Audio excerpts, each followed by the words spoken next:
नमस्कार, आदाब, सत श्री अकाल, केम छो। वेलकम टू निशुल्क स्टडी पॉइंट। यहाँ सिलेक्शन एक जिद है, तो आप सबका स्वागत है निशुल्क स्टडी पॉइंट पर, जो जल्द ही ईद के मौके पर पूरी टीम के साथ रिलीज होगी। तब तक अपना प्यार बनाए रखिए। Thank you.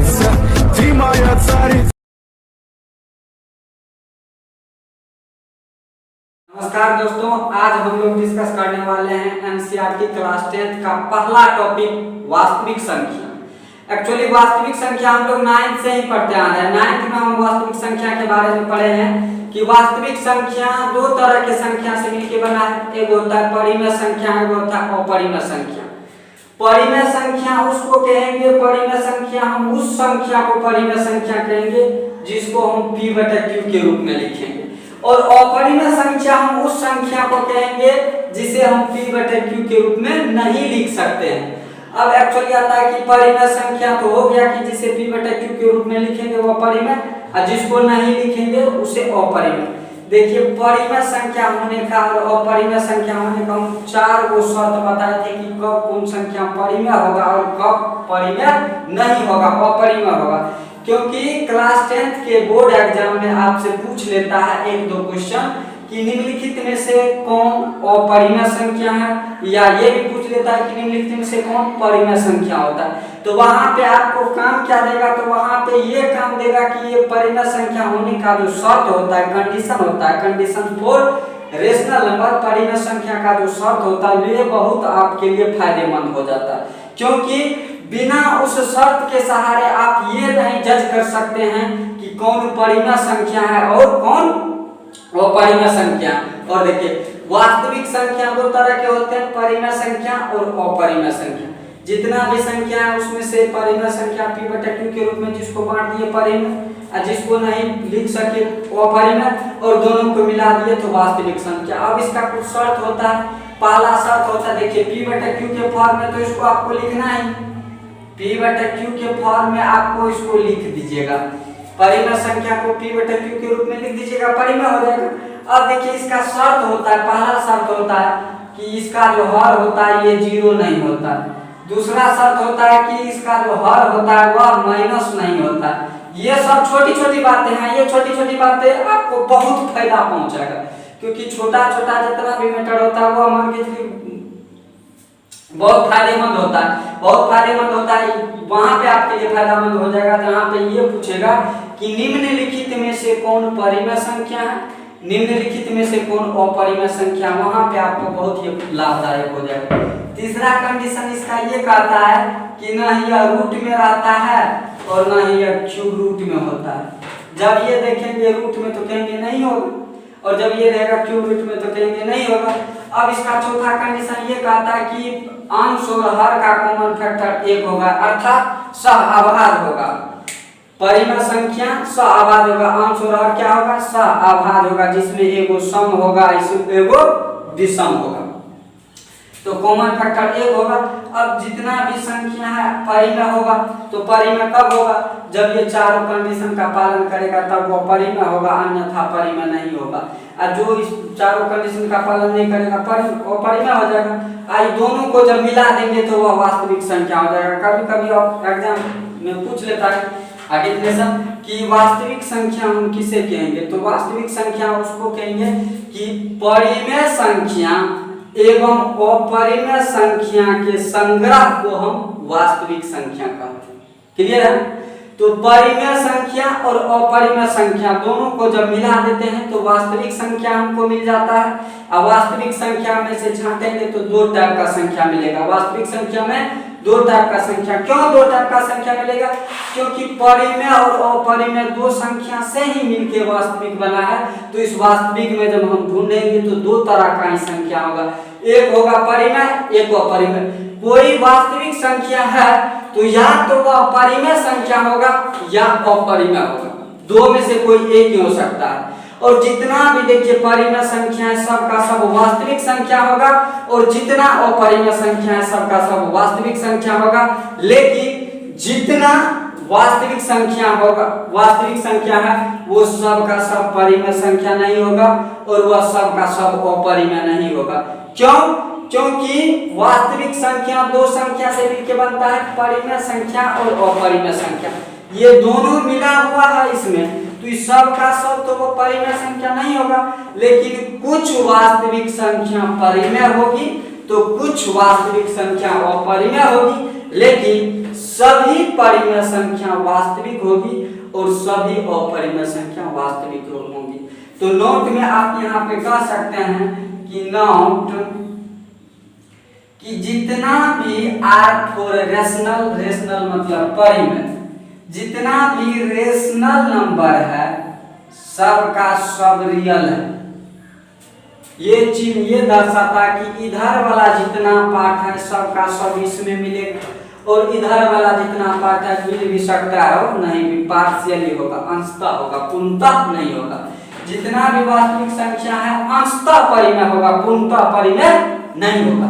लेकिन जितना भी परिमेय संख्या है पूर्णतः उसको वास्तविक संख्या होना पड़ेगा। और जितना भी इरेशनल नंबर है सभी इरेशनल नंबर रियल नंबर होगी। तो समझ गए आप लोग कि वास्तविक संख्या किसे कहेंगे? तो परिमेय संख्या और अपरिमेय संख्या के संग्रह को हम वास्तविक संख्या कहेंगे। जितना परिमेय संख्या किसको कहेंगे? तो जिस संख्या को हम p/q के रूप में व्यक्त करेंगे वह परिमेय हो जाएगा। परिमेय संख्या होने का शर्त होता है, पहला शर्त होता है कि हर उसका ऋणात्मक नहीं होना चाहिए, हर उसका ऋणात्मक नहीं होना चाहिए, हर जीरो नहीं होना चाहिए, वह रूट में और क्यूब रूट में नहीं रहेगा, और कॉमन फैक्टर 1 होगा, अर्थात वह सहअभाज्य का जोड़ा होगा, वह सहअभाज्य होगा, वो प्राइम नंबर होगा, एक सम होगा तो एक विषम होगा। और जो इस नियम का पालन नहीं करेगा सबका सब परिमेय हो जाएगा, रूट वाला जितना संख्या होगा सबका सब अपरिमेय हो जाएगा। जैसे आप देख सकते हैं रूट में जितना है रूट वाला सब संख्या, पाई भी एक अपरिमेय संख्या। कभी कभी पूछ लेता है कि बताइए पाई कौन संख्या? तो पाई अपरिमेय संख्या, सॉरी अपरिमेय संख्या, लेकिन पाई का जो मान होता है 22/7 वो परिमेय संख्या। पाई अपरिमेय संख्या है लेकिन पाई का जो मान होता है वह 22/7 वो परिमेय होता है। अब यहाँ पे सवाल ये उठता है कि पाई जब अपरिमेय संख्या है तो पाई का जो मान होता है 22/7 वह अपरिमेय कैसे हो जाता है? जब पाई अपरिमेय तो पाई का मान परिमेय क्यों? तो पाई का दो मान, एक मान होता है 22/7, एक होता है 3.1414 समथिंग, इसी तरह से जाते जाएगा इंफिनिटी तक। तो कहने का मतलब पाई का दो मान, तो पाई का जो ये मान होता है 22/7 ये परिमेय हो जाएगा। परिमेय क्यों होगा? देखिए पहला शर्त कहता है कि हर जीरो नहीं होगा, तो हर इसका जीरो नहीं है। दूसरा शर्त कहता है कि हर ऋणात्मक नहीं होगा, तो हर इसका देखिए ऋणात्मक नहीं है। तीसरा कंडीशन कहता है कि परिमेय संख्या रूट में नहीं होगा, देखिए रूट में नहीं है। और कहता है कि वह क्यूब रूट में नहीं होगा, तो क्यूब रूट में नहीं है। चौथा कंडीशन और मोस्ट इंपोर्टेंट कंडीशन है कि कहता है कि परिमेय संख्या सहअभाज्य होता है, यानी कि उसका कॉमन फैक्टर 1 होगा। तो जब सहअभाज्य हुआ, कॉमन फैक्टर 1 हुआ, तो डिफिनिट रूप से उसमें एक सम संख्या होगा, एक विषम संख्या होगा। सम विषम नीचा पर हो सकता है, नीचा में सम ऊपर में विषम, ऊपर में सम नीचा में सम, उसमें कोई संदेह वाली बात नहीं है। लेकिन वह सहअभाज्य होगा, को प्राइम होगा, जिसका कॉमन फैक्टर 1 होगा। तो बताइए 22 सम संख्या है कि नहीं है? 7 विषम संख्या है कि नहीं है? ये सहअभाज्य का जोड़ा हुआ कि नहीं हुआ? सहअभाज्य का जोड़ा हुआ, तो कहने का मतलब एक इसका कॉमन फैक्टर 1 होगा कि नहीं होगा? कोई दिक्कत? आगे बढ़ते हैं। अब आगे देखिए बढ़ते हैं तो परिमेय संख्या और अपरिमेय संख्या के गुणों पर चर्चा करेंगे। परिमेय संख्या का परिमेय संख्या क्या? परिमेय संख्या और अपरिमेय संख्या धनात्मक पूर्णांक जो है, धनात्मक पूर्णांक तो धनात्मक पूर्णांक के हम लोग दो महत्वपूर्ण गुणों पर चर्चा करेंगे इस वीडियो में। हम मेन रूप से धनात्मक पूर्णांक का जो दो महत्वपूर्ण गुण होता है उसके बारे में पढ़ेंगे। और आपसे जो पूछा जाएगा तो यही यहाँ पे परिमेय जो लिखे थे और परिमेय जो लिखे थे उससे आपको ऑब्जेक्टिव पूछेगा कि बताइए निम्नलिखित में से कौन परिमेय है और निम्नलिखित में से कौन अपरिमेय है। और उससे आगे जो दो महत्वपूर्ण गुणों का हम लोग चर्चा करने वाले हैं उससे 2 नंबर का पूछेगा। दो महत्वपूर्ण गुण क्या है कि अगर जब 1 से 2 मार्क पूछ दिया, पहला गुण से 2 मार्क का पूछ दिया इस साल, तो अगला साल में दूसरा गुण से 2 मार्क का पूछेगा।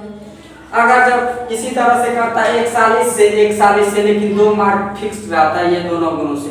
अब ये 2 गुण जो है 2 गुण चर्चा कैसे करेंगे तो ये दोनों गुण जो होता है कि डिपेंड करता है धनात्मक पूर्णांक पे। और जब धनात्मक पूर्णांक की बात करें तो पूर्णांक 3 तरह के होते हैं।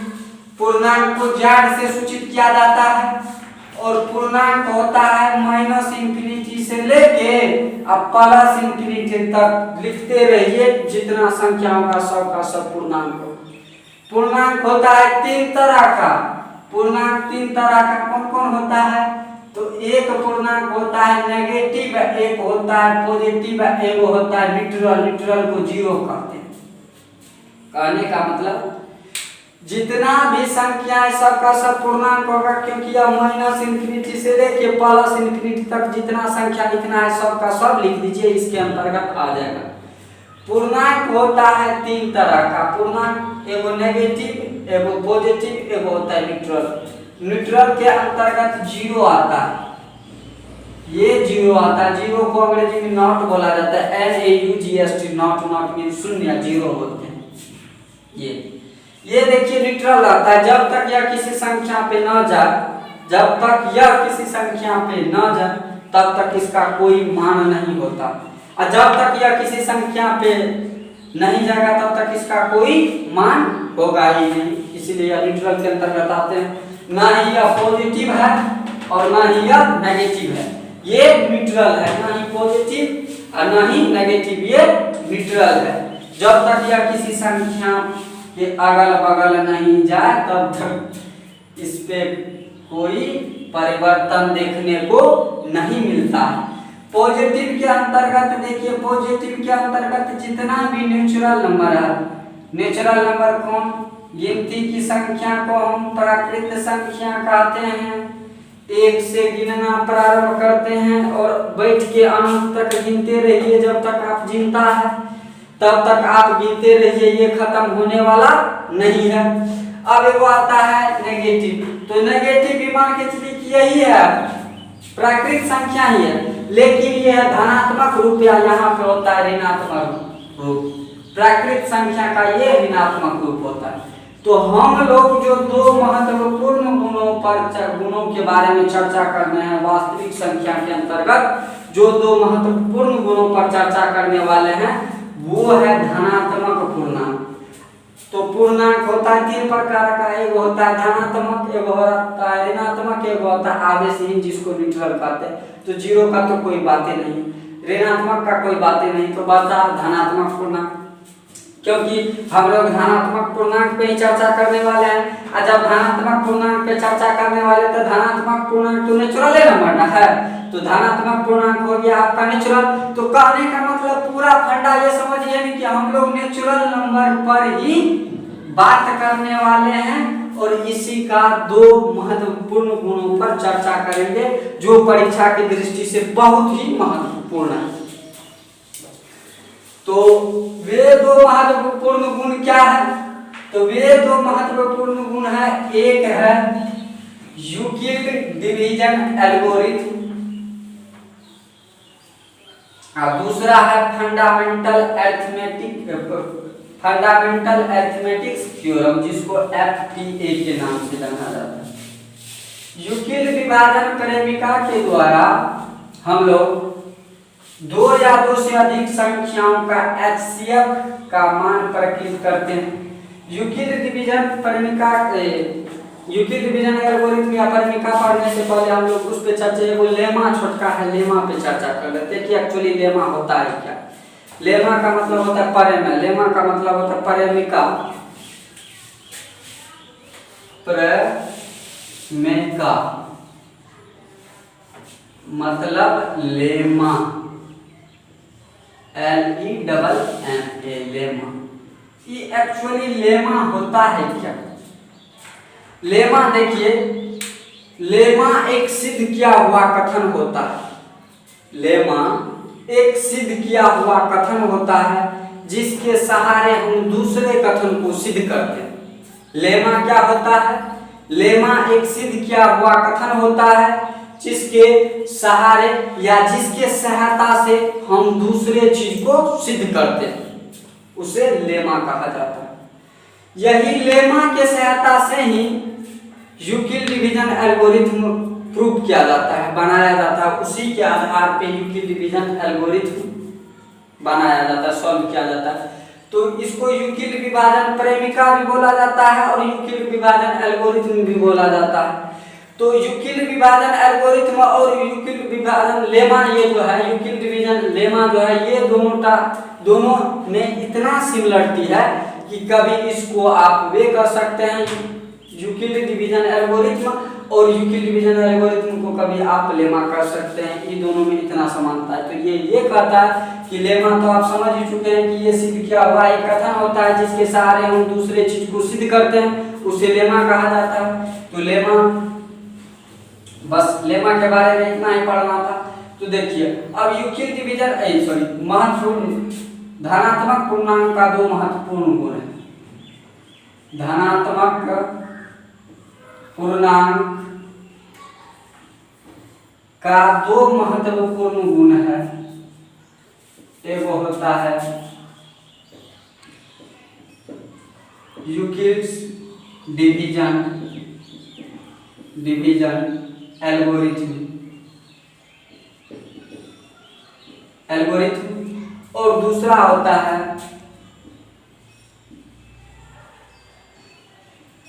फंडामेंटल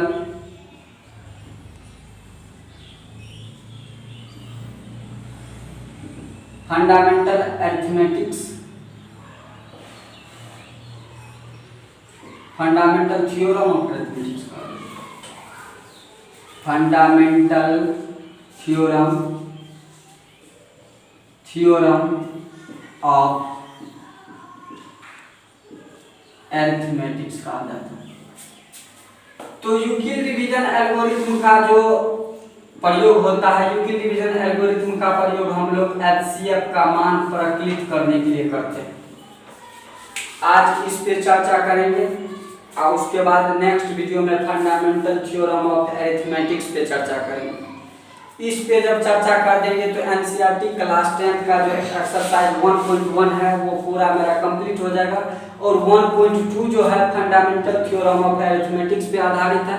तो फंडामेंटल थ्योरम ऑफ अरिथमेटिक्स अगला टॉपिक है, एक्सरसाइज 1.2 है, तो उसको आगे देखेंगे। पहला चैप्टर मेरा है यूक्लिड डिवीजन एल्गोरिथम पे आधारित एक्सरसाइज 1.1, तो इस पे चर्चा कर लेते हैं। एक्चुअली यूक्लिड डिवीजन एल्गोरिथम जो है, यूक्लिड डिवीजन एल्गोरिथम से हम लोग HCF प्रकलित करते हैं। तो यूक्लिड डिवीजन एल्गोरिथम ये कहता है कि यदि कोई धनात्मक पूर्णांक को किसी दूसरे धनात्मक पूर्णांक से विभाजित किया जाए, यदि किसी धनात्मक पूर्णांक को किसी दूसरे धनात्मक पूर्णांक से विभाजित किया जाए तो शेष फल के रूप में R प्राप्त होता है। तो कहने का मतलब, यदि किसी धनात्मक पूर्णांक A है, यदि किसी धनात्मक पूर्णांक A है, मान लेते हैं A है, यदि किसी धनात्मक पूर्णांक A को किसी धनात्मक पूर्णांक B से विभाजित किया जाता है तो शेषफल R मिलता है, जहां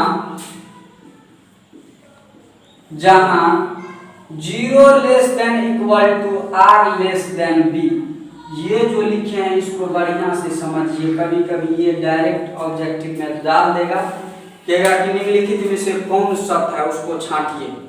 डायरेक्ट कभी कभी डाल देता है 0 less than equal to r less than b, कभी कभी उल्टा पुल्टा कैसे लेस को ग्रेटर इक्वल टू कैसे इसमें इक्वल टू लगा देगा। उसी तरह से करके 4 ऑप्शन बना के डायरेक्ट पूछेगा, कहेगा कि निम्नलिखित में से कौन प्रथम शब्द है।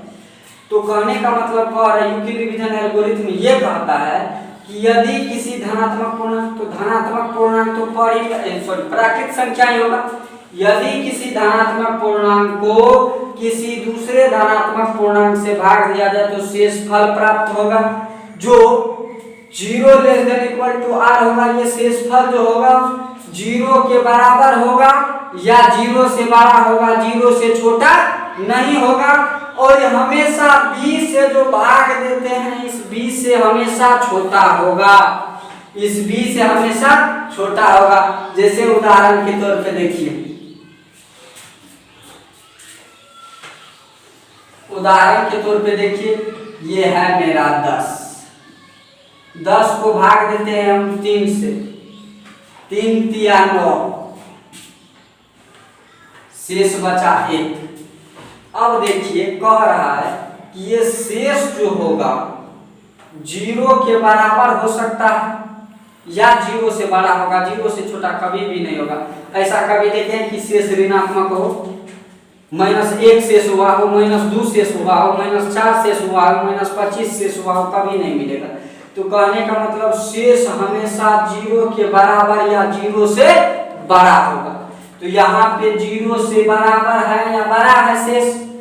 कमेंट में बताइएगा आप लोग कि यहाँ पे जो शेष है वह 0 से बड़ा है या बराबर है। तो पूरा ये दिखाई दे रहा है कि शेष 0 से बड़ा है, बराबर नहीं है। तो यहाँ पे ये लिखा हुआ भी है कि शेष जो है ना 0 के बराबर होगा और नहीं तो 0 से बड़ा होगा, दो में से कोई एक होगा। तो ये बड़ा है तो चलेगा। और कहता है कि इस b का मान जो है, इस b का मान हमेशा r से बड़ा होगा। इस b का मान हमेशा r से बड़ा होगा, अर्थात r का मान हमेशा b से छोटा होगा। कहने का मतलब जिससे आप भाग देते हैं, जिससे आप भाग देते हैं उससे अगर जब तनियो ठो बड़ा रहेगा, यहाँ पे तनियो ठो बड़ा रहेगा यहाँ पे, तो एक बार तो लगिए ना जाएगा। इससे हम भाग दे रहे हैं, इससे थोड़ा सा भी बड़ा रहेगा तो तुरंत तो कपचिए नहीं जाएगा। जैसे कि मान के चलिए 10 सेंटीमीटर का कोई पट्टी है, फंटी जिसको पटरी बोलते हैं, 10 सेंटीमीटर का पटरी है। आपको बोला है कि 3 सेंटीमीटर का टुकड़ा बनाइए, पूरा एग्जैक्ट 3 सेंटीमीटर का टुकड़ा हमको चाहिए। और जब 3 सेंटीमीटर का टुकड़ा चाहिए तो 3 सेंटीमीटर यहाँ से काटेंगे, 3 सेंटीमीटर यहाँ से काटेंगे, 3 सेंटीमीटर यहाँ से काटेंगे, कुछ पार्ट मेरा बच जाएगा क्योंकि पूरा इसका लेंथ है 10 सेंटीमीटर। तो 3 सेंटीमीटर का जब हम काटेंगे तो 3 गुना हो पाएगा, चौथा के पास जाएंगे तो 3 सेंटीमीटर होगा नहीं, और जब होगा नहीं तो उसको रखेंगे नहीं, क्योंकि हमको पहले ही बोल दिया गया है कि आपको जो टुकड़ा काटना है 3 सेंटीमीटर का ही टुकड़ा काटना है। उससे आप छोटा काट सकते हैं ना बड़ा काट सकते हैं। एग्जैक्ट हमको 3 सेंटीमीटर का चाहिए। बताइए अगर जब यहाँ पे 3.5 सेंटीमीटर का रहता तो तरह काट लेते हैं वो, जो तनियो अगर जब बड़ा रहता 3 रहे ना, 3.12 क्या, तीनों अगर जब रहता यहाँ पे 3 सेंटीमीटर का रहता तो तुरंत ले लेते। तो कहने का मतलब इससे जब ये बराबर होगा या बड़ा होगा शेष, इससे जब ये बराबर और बड़ा होगा शेष तो डायरेक्ट तो कपची में लेगा, काट लेगा एक टुकड़ा। और जब एक टुकड़ा काट लेगा तो मान के चलिए तो शेष 0 हो गया। जब पूरी काट लेगा तो शेष 0 हो जाएगा। तो हो गया कि नहीं हो गया? तो यही कह रहा है कि इस r का जो मान होगा, रिमाइंडर का जो मान होगा, ये हमेशा 0 के बराबर या 0 से बड़ा होगा। और b का मान जिससे आप भाग देते हैं उसका मान r से हमेशा बड़ा होगा। आर से कभी वो छोटा नहीं हो सकता। आर से जब ये छोटा होगा तो एक बार तो भाग लग ही न सकता है, इसीलिए। तो यूक्लिड डिवीजन एल्गोरिथम का एक्चुअली हम लोग जो प्रयोग करते हैं वो हम लोग दो या दो से अधिक संख्याओं का एचसीएफ मान प्रतीत करने के लिए करते हैं। तो और देखिए यूक्लिड डिवीजन एल्गोरिथम को आप लिख सकते हैं कि यदि किसी संख्या को, तो मान लीजिए ए, यदि किसी संख्या को किसी दूसरे धनात्मक पूर्णांक से भाग दिया जाता है, जब भाग देंगे तो भागफल तो होगा कि नहीं होगा, जब भाग देंगे तो भागफल होना है, और जब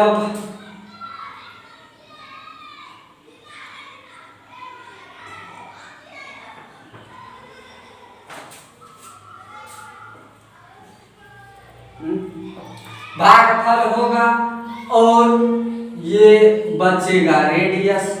यदि किसी धनात्मक पूर्णांक को किसी दूसरे धनात्मक पूर्णांक से भाग देंगे तो भागफल और शेषफल प्राप्त होगा। तो यूक्लिड डिवीजन एल्गोरिथम को आप लोग लिख सकते हैं a बराबर बी क्यू प्लस आर। ये मोस्ट इंपोर्टेंट है, इसी से आपका पूरा काम होगा। कहेगा यूक्लिड विभाजन परिमिका a बराबर बी क्यू प्लस आर, जहां 0 less than equal to r less than b। इसी तरह से पूछेगा जैसे 0 less than equal to r less than b, दूसरा ऑप्शन दे देगा 0 less than r less than b, तीसरा ऑप्शन दे देगा 0 less than r less than equal to b, चौथा ऑप्शन दे देगा 0 greater than r less than equal to b। कहेगा निम्नलिखित में से किसके लिए सत्य है, a बराबर b क्यू प्लस r किसके लिए सत्य है। तो यहाँ पे हमको ये देखना है कि r का मान हमेशा 0 से बड़ा और 0 के बराबर होगा और b से हमेशा छोटा होगा। तो ये ऑप्शन को टिक करना है, डायरेक्ट उठा के दे देता है कभी कभी, ठीक। तो कहेगा तो हो गया कंप्लीट। तो यहाँ पे रहेगा a बराबर बी क्यू प्लस आर, जहां 0 less than equal to r less than b होगा। a बराबर बी क्यू प्लस आर, जहां 0 less than equal to r। ये यूक्लिड डिवीजन एल्गोरिथम का जो प्रयोग हम लोग करते हैं, तो एचसीएफ निकालने के लिए हम लोग इसका प्रयोग करेंगे। तो एचसीएफ एक्सरसाइज 1.1 में जितना भी सवाल है सब का सब यूक्लिड डिवीजन एल्गोरिथम से ही बन जाएगा। इससे बाहर एक भी लेमा समझ गए, तो लेमा उसी को कहा जाएगा। लेमा एक सिर्फ क्या हुआ कथन है, लेमा एक, तो लेमा आप समझ गए। तो पूरा एक बार रिवीजन कर देते हैं, क्योंकि एक्सरसाइज 1.1 तो आज नहीं हो पाएगा।